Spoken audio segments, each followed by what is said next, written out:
ब्रेकनंतर आपलं पुन्हा एकदा स्वागत। संतोष देशमुख हत्या प्रकरणात आज बीडमध्ये मूकमोर्चा आहे। बीडमधील सर्व बाजारपेठा, शाळा, महाविद्यालय आज बंद असतील।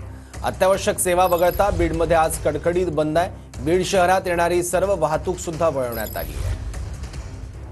आणखी माहिती याबद्दल घेऊयात आपले प्रतिनिधी महेंद्र मुधोळकर यांच्याकडून। महेंद्र, काय तयारी करण्यात आली या मोर्चासाठी?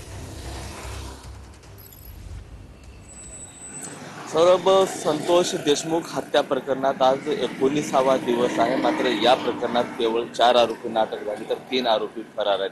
आणि त्या संतोष देशमुख प्रकरणात पीडितांना न्याय मिळावा आणि आरोपींना अटक व्हावी याच मागणीसाठी बीडमध्ये जे आहे मूक मोर्चाचं आयोजन करण्यात आलेलं आहे। मी सध्या नगर रोड परिसरात, बालेपीर परिसरात, या परिसरामध्ये आपल्याला पाहायला मिळतोय। आणि माझ्या बाजूला जर बघितलं, हा मार्केट यार्ड आहे। एरवी हा मार्केट सकाळी 6 वाजता उघडतो, इथं वर्दळ राहायची। मात्र आज मूक मोर्चा असल्यामुळे व्यापाऱ्यांनी कडेकोटपणे हे सर्व बंद पाळून या मोर्चामध्ये उत्स्फूर्त प्रतिसाद देण्याचं सांगितलं। दुसरीकडे जर बघितलं तर मोर्चाला येणारी जी वाहतूक आहे ते देखील वळवण्यात आलेली आहे। नगर रोडचा जो परिसर आहे, इथून साधारणतः 3 किलोमीटर अंतरावर पार्किंगची व्यवस्था करण्यात आलेली आहे। शहरामध्ये कुठलीही वाहतूक जी आहे ते खोळंबा होऊ नये यासाठी पोलिसांनी सतर्कता म्हणून ही वाहतूक वळवली।